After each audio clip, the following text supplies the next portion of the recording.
Ini saya berikan ijazah ya, untuk meringankan persoalan hidup. Satu, yang ini tadi, jaga rahmat Allah. Yang kedua, banyak salawat pada Nabi. Allahumma salli ala Sayyidina Muhammad. Banyak salawat pada Nabi. Itu orang yang sering salawat pada Nabi, salah satu faedahnya insya Allah dimudahkan urusan hidupnya. Salawat, banyakin salawat. Salawat dengan rasa cinta. Walaupun sekedar salawat pun Allah berikan jawaban. Ini saya tanya nih, kita istighfar sendiri sama Allah, astagfirullahaladzim, dengan kita berwasilah menggunakan salawat, kira-kira mana yang paling utama? Tapi jangan tebak-tebakan. Mana yang paling utama? Gini. Dua-duanya utama. Tapi kalau kita mau dilihat, mana yang paling berpotensi diterima, itu salawat. Kenapa? Kalau kita istighfar langsung kepada Allah, ya Allah, ampuni dosa saya. Bagus, langsung hubungan. Tapi Allah masih melihat ketulusan hati kita. Karena ada yang istighfarnya cuma di lisan, gak nyampe ke hatinya.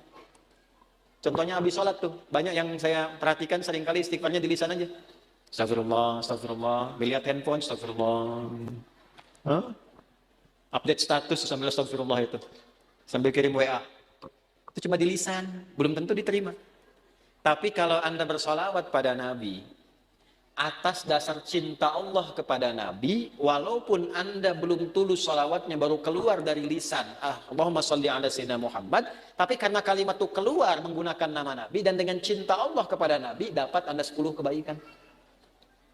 Apa dalilnya? Man shalla alayya salatan wahidatan sallallahu alaihi asyra salawat. Siapa yang salawat kepadaku, Nabi nggak sebutkan mau salawatnya khusyuk, mau biasa-biasa, penting keluar kalimat salawat, maka dibalas oleh Allah 10 kebaikan. Nah, di antara kebaikan yang Allah berikan itu ada rahmat di dalamnya. Ditemukan di mana? Di Quran surah kedua, di ayat berapa? 157. Al-Baqarah ayat 157. Bunyinya bagaimana?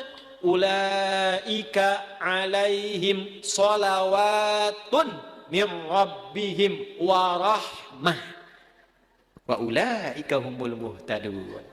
Ada orang-orang yang hidupnya dijamin oleh Allah mendapatkan salawat dari Allah. Apa makna salawat dari Allah? Pujian yang melahirkan rahmat. Tahu dari mana rahmatnya? Kalimat setelahnya berupa tafsir. Salawatu wa rahmah. Apa makna rahmat di sini? Memudahkan urusan hidup. Dari mana dalilnya? Kalimat setelahnya. Wa ulaika humul muhtadun. Dan merekalah orang-orang yang dimudahkan hidupnya. Dari mana tahunya kalau ini kemudahan hidup? Pada ayat sebelumnya, ayat 155 dan 156. Bagaimana bunyinya? وَلَنَبْلُوَنَّكُمْ بِشَيْءٍ مِنَ الْخَوْفِ وَالْجُوعِ وَنَقْصٍ مِنَ الْأَمْوَالِ وَالْأَنْفُسِ وَالثَّمَرَاتِ وَبَشِّرِ الصَّابِرِينَ الَّذِينَ إِذَا أَصَابَتْهُمْ مُصِيبَةٌ قَالُوا إِنَّا لِلَّهِ وَإِنَّا إِلَيْهِ أُولَئِكَ عَلَيْهِمْ صَلَوَاتٌ مِّن رَّبِّهِمْ وَرَحْمَةٌ وَأُولَئِكَ هُمُ الْمُهْتَدُونَ. Duhai kalian yang hidup, aku akan uji dengan berbagai ujian supaya membuat hidup kalian berkualitas, kalian lebih baik lagi. Ujian itu satu bentuknya kekhawatiran. Sekarang pun ada yang khawatir kapan Ustadz selesai ngajarnya. Walju, karena saya mulai lapar. Wa naqsi minal amwal, ongkos sudah mulai berkurang. Wal anfus, ada yang sakit, ada yang meninggal. Wa thamarat, ada yang hasil kerja kerasnya dibawa orang. Wa basyiris sabirin, berbahagialah orang sabar. Bagaimana cara sabar? Alladzina idza asabathum musibah, yang kalau diuji dengan masalah ini, qalu, mereka meyakinkan pada hatinya, inna lillahi wa inna ilaihi raji'un. Ini ujian dari Allah supaya membuat saya berkualitas, dan pasti Allah kasih solusinya. Bagaimana cara mendapatkan solusinya? Kalau orang-orang sudah bersikap begini tawakal pada Allah, maka dia berburu rahmat Allah. Ulaika alaihim salawatum min rabbihim wa rahmah. Orang sabar begini dipuji oleh Allah, diberikan rahmat. Kalau Allah sudah kasih rahmat, maka Allah berikan kemudahan untuk menyelesaikan semua masalah hidupnya.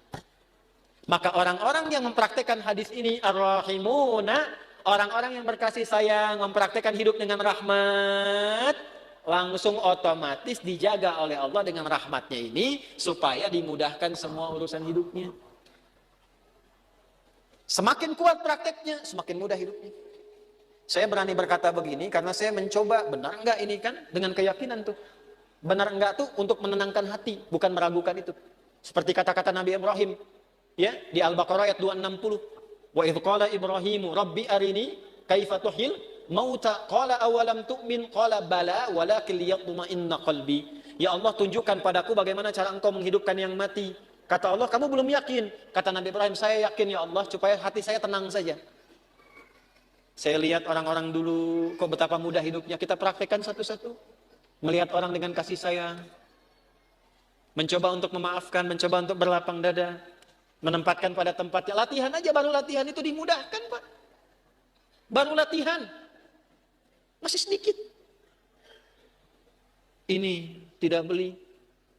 Ini tidak beli. Pak, ini pami kaca soca ya. Aya nu ngintun. Ku bapak diangge, eta biasa. Tapi bu, kaca soca ukurannya sami persis. Tuh. Sama persis ukurannya dengan keadaan mata saya. Kan Anda nggak tahu berapa yang silindris, berapa yang minus ini. Ini kalau saya buka kacamata, laki-laki dan perempuan sama. Sama-sama manusia. Makanya kenapa bu, kalau pengajian perempuan, ibu-ibu, sab muslimah itu saya buka kacamata. Ya, tujuan utamanya supaya yang paling cantik tetap istri saya. Ya, ini sama ukurannya Pak, tuh persis. Setiap ada model baru datang ukurannya sama persis. Dari mana? Siapa yang pernah ngecek mata saya? Ini dapat hadiah juga, Allah kasih baju, kaos kaki sampai ke sepatu. Cuman modal satu hadis ini teh, satu hadis.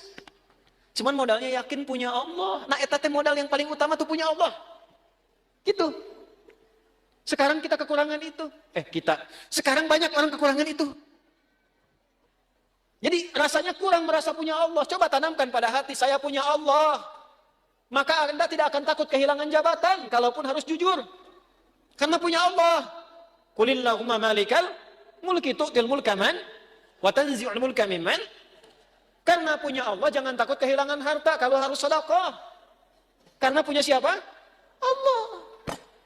Makanya dekati Allahnya. Ittaqillaha haitsuma kunta wa atbil hasanata sayyi'atal hasanatan. Ihfadillaha yahfad. Jaga Allah, Allah jaga kita. Jaga Allah itu maksudnya apa? Jaga diri kita tersambung dengan Allah. Dipakai hadisnya, pakai. Praktekkan dalam hidup. Saya bukan ingin nunjukkan, ini berhasil. Tidak, bukan itu. Kan bicara kalau mengalami itu enak gitu.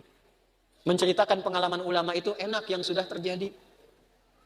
Dulu orang begini dijaga oleh Allah. Imam Nawawi itu selama hidupnya, 99% makannya diantarkan oleh ayahnya. Makannya cuma sekali malam, ba'da isya. Apa yang dimakan? Kue kering dengan zaitun.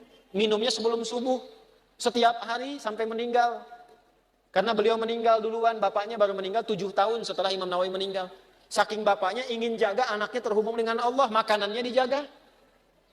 1%-nya kalau diundang, ada jamuan dipastikan dulu halal. Nggak mau makan sendiri, yang lain diajak makan sama-sama. Imam Nawawi itu. Makanya sampai sekarang berkah, kitabnya masih kita jaga dan kita kaji. Sampai sekarang. Karena apa? Menjaga hubungan dengan Allah. Ya. Nah, itu yang kedua. Kalau kita benar jaga dengan Allah melalui rahmat Allah, praktekkan hadis ini, insya Allah hidup kita pun dijaga, dimudahkan oleh Allah sesuai dengan kadar maslahat dunia akhirat kita.